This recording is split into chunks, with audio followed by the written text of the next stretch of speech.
Alright guys, in this video I'll be giving you some attacking tips. We're going to be breaking down some videos. So in this video we basically going to be going over long shots and through balls. That's the main thing we're going over in these videos. Alright, let's get into the first clip. Now when you're letting your strikers through, you don't want to max that through ball too much. You want to basically tap it to near 1 to 2nd bar when looping over the top for through balls, especially in the mid-range area. As you can see, that's pretty much a mid-range area, and most of your through balls are going to be from these type of areas, and you don't need too much power on it. As you can see, it's barely over the first bar, just a 1.5 bar just to get it over the top. If it was too hard, you see the keeper would have come for it and collected. So it's better you keep the through balls short and nice. Let's get into the next clip of through balls. Alright, so first we're gonna let the clip run, and then we're gonna watch it over and break it down easily. So as you can see, Son has the ball right here. He hits the through ball, and I have him going perfect timing on the through ball, not too much on it, and you gotta wait for that green light. You don't want to do it too early or too late. So if you keep in mind, we're gonna put it in slow motion. It's all about timing. You don't want to wait until he's shoulder to shoulder with the center back, but you want to get it in that perfect timing as he's about to get to the center back. And as you can see, we just put a little bit of power on it just to get it perfectly over the top. You don't want to charge it to the 2nd or 3rd bar, which is going to cause the through ball to go too long. You want it just perfect, especially when you have them on the run. Alright, so in the next clip right here, we're going to be doing a ground through pass, and it's the same procedure as the air through pass. You don't want to put too much on it, just a short touch just to get it springing in the area, and then it's perfect. Where you don't have to do too much, it's just landing perfect because you have the man already running in. Keep in mind, not too much power on the through ball. You're going to see on the chart right here how much we put on it. Barely over the first bar, just to set it on a platter for the receiving player.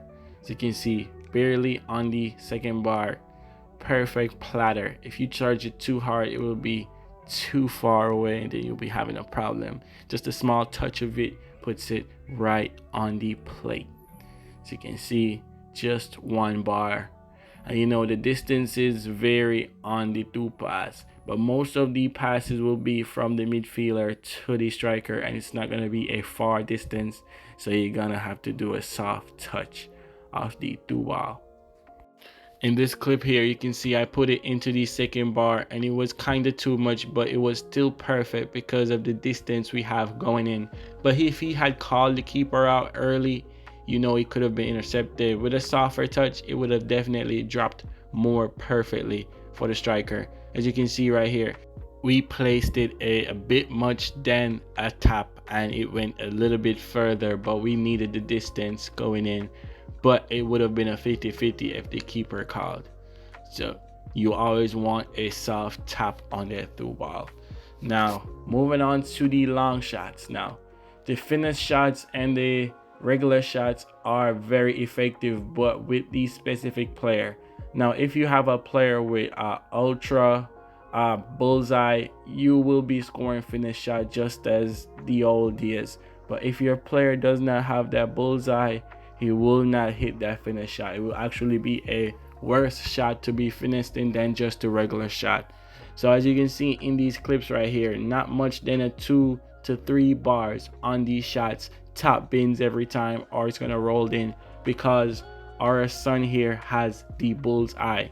So from distance, you know, you definitely want to put it top bins in the area. You can tap it, it's gonna roll into the back of the net, but it is always more recommended to put more on it just to get that power in.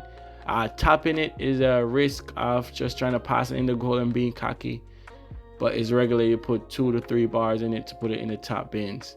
Now having a player that does not have bullseye, but he has great finishing, great long shots, but he does not have the bullseye stats, this is when you're just gonna have to just whack it with the right stick and you're gonna get top bins shots. Now with these shots, you need at least 2 to 3 bars. Even in the 4 bar, if you have a high finishing starts with high sledgehammer, you can just put it into the 4th bar, but you don't want to max it.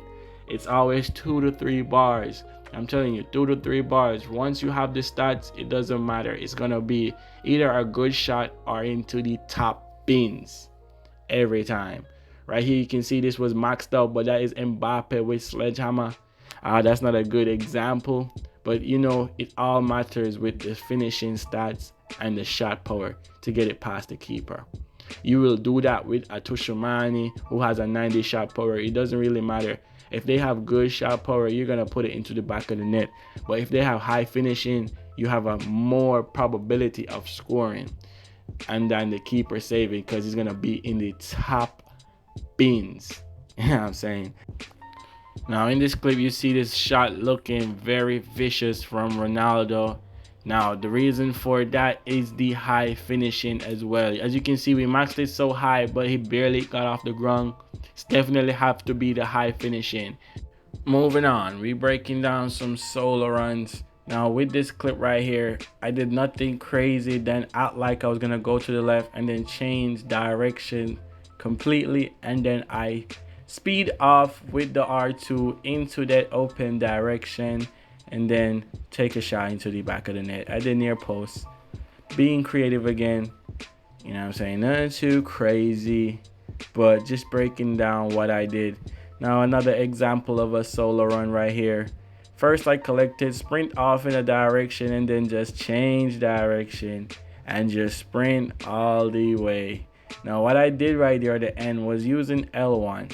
Normally people will do that, I think it's called cancel run or some cancel, but using L1 gives you momentum. You don't want to use that cancel run or even that fake stop.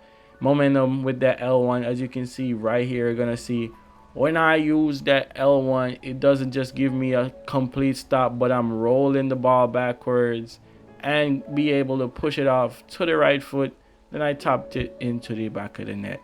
Instead of a fake stop, you would be slow, momentum will be killed.